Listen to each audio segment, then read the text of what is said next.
Hey, I'd like to welcome you to another episode of Mission Matters. My name is Adam Torres, and I'm proud to announce and happy and excited that we are at the Milken Conference 2023. And today my guest is Kenneth Londoner, who is the founder over at BioSig Tech. Ken, welcome to the show. Thank you for having me. Nice to be here.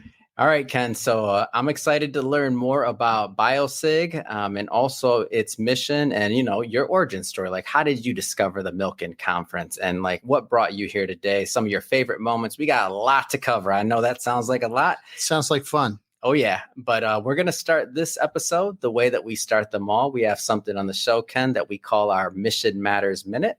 And so, Ken, we at Mission Matters, we amplify stories for entrepreneurs, executives, and experts. That's our mission. Ken, what mission matters to you? Well, the mission we're on is to improve the outcomes for a surgery called cardiac ablation. Somebody that has a rapid heart rhythm or AFib, where your heart is racing, it's something that has to get fixed, and we're on a mission to do it better and faster. Seems simple, but it's really important. Wonderful. And we'll definitely get more into that as well. But get us kicked off here. How did you discover the Milken Conference and just the Milken Institute in general? Well, that's a good long story, but I'll give you the shorter version. So my background, I actually started my career on Wall Street in New York City back in the day of Milken. And I worked for a great firm called Seligman, which has notoriety as being one of the top technology investors in the United States. And Mike Milken and Drexel Burnham, back in their heyday, were providing financing for industries that really didn't exist in the United States. So like the wireless industry, cable television programming, so many others. And he would basically help these industries get started from scratch. And then we at our organization were investing large sums of money through the stock market to support these companies. So one of the companies that really rings such a great memory for me is Mirage Resorts.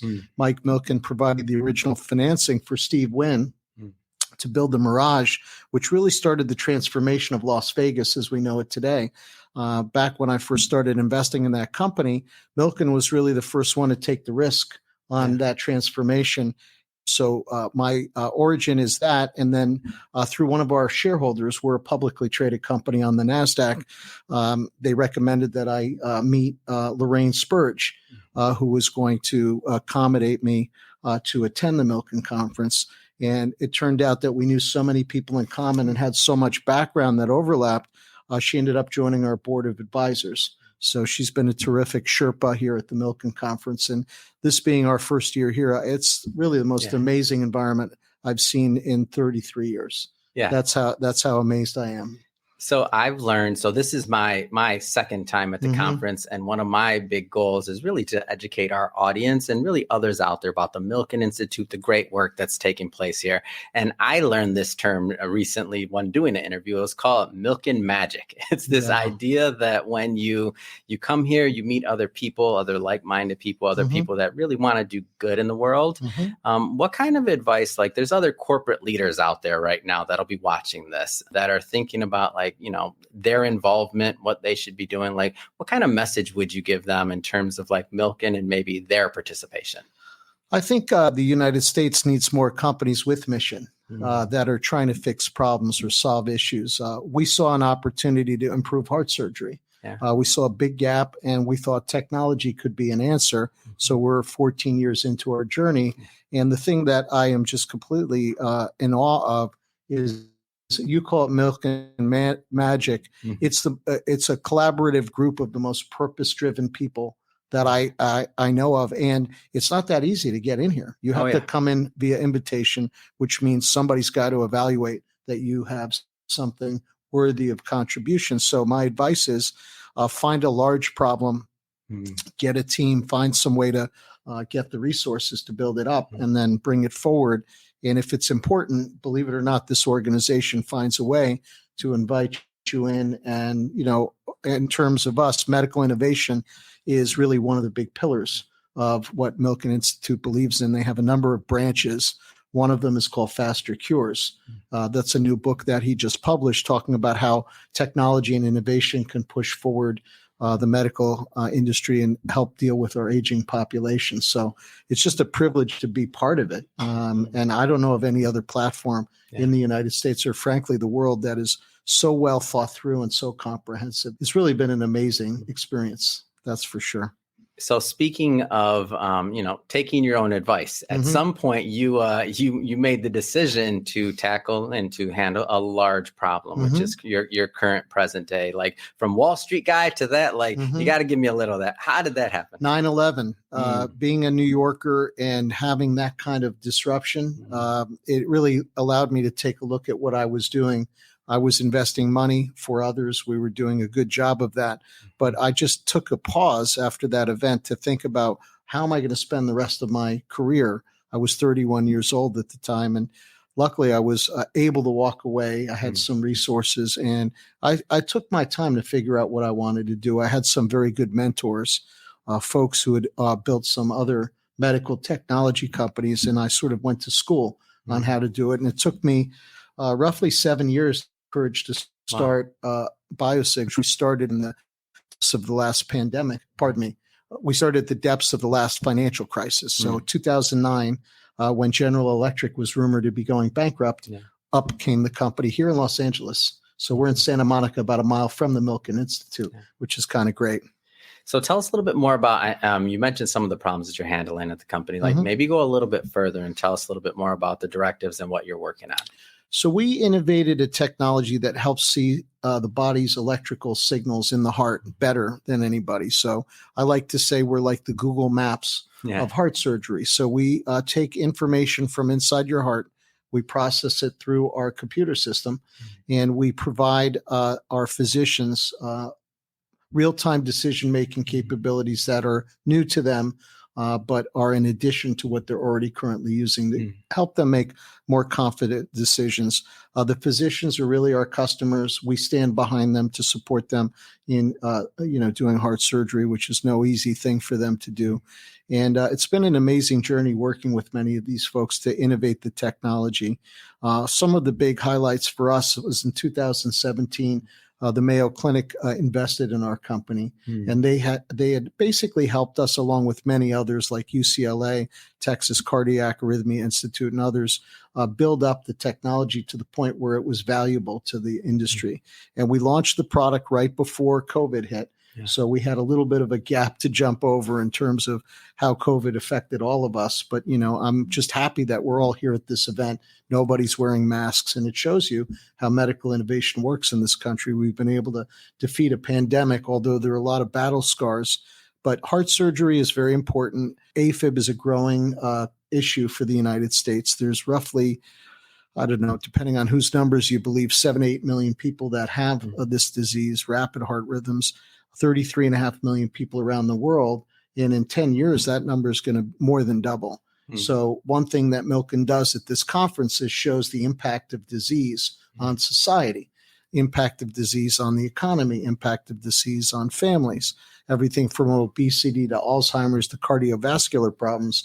And there's a group of like-minded people here that are looking to try to find ways to help, try to find ways to solve these problems, because these are big issues. And just the expense of treating Alzheimer's, the slide that Milken put up the other day just still resonates in my head as, wow, that's a big problem. Somebody better tackle that. We're tackling arrhythmias, which is, the fourth leading disease in the U.S. And the world is aging. So these problems are very real, and technology is really our best solution. So we think we have a very good platform that we're rolling out now. And, being here at Milken is just a total value add for us. It is. Okay. So switching focus slightly for a moment. One of your favorite moments at Milken 2023. I know we're not done yet, and I'm putting you on the spot, but I know there's so many speakers, but one of your favorite moments. I didn't say the favorite, one of them. So yesterday, this really sticks out. We had the opportunity to meet with two of Mike Milken's oldest friends in the healthcare world, Andy von Eschenbach and Neil Cassell. Both are, been with Milken from the beginning. And just hearing their stories about how they dealt with Michael and how he engaged them was really mind altering. Andy von Eschenbach was the physician at MD Anderson who provided Milken his cancer treatment. And, he's here however many years later. I think it's 30 years. He's been fighting prostate cancer, and what he's done for that industry, for the people who suffer with prostate cancer, that alone is enough to blow your mind. And that's just one thing this guy has done. And Neil Cassell is the founder of the Focused Ultrasound Foundation, which is a new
If somebody's watching this and if they want to learn more about BioSig and kind of follow the progress and the journey of the company, what's the best way for them to do that?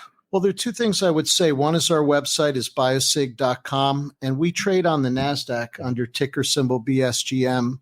And, we intend to be here for quite some time. I hope we can keep coming back to this event. But, what we're doing is important work. It's exciting. For anybody who has atrial fibrillation, I encourage you to learn more on our website, read about our progress, listen to the physicians that speak on our behalf. And if you have any questions, please reach out to us. Fantastic. And we'll definitely, for all the audience, we'll definitely put all those links in the show notes so that you can go just click on the link and check it out. And Ken, just want to say, hey, really appreciate you making some time for us today. I know you're busy at the conference out there absorbing that Milken magic and making a difference. So really Thank you appreciate so much. Coming on. Really appreciate it. Thank you.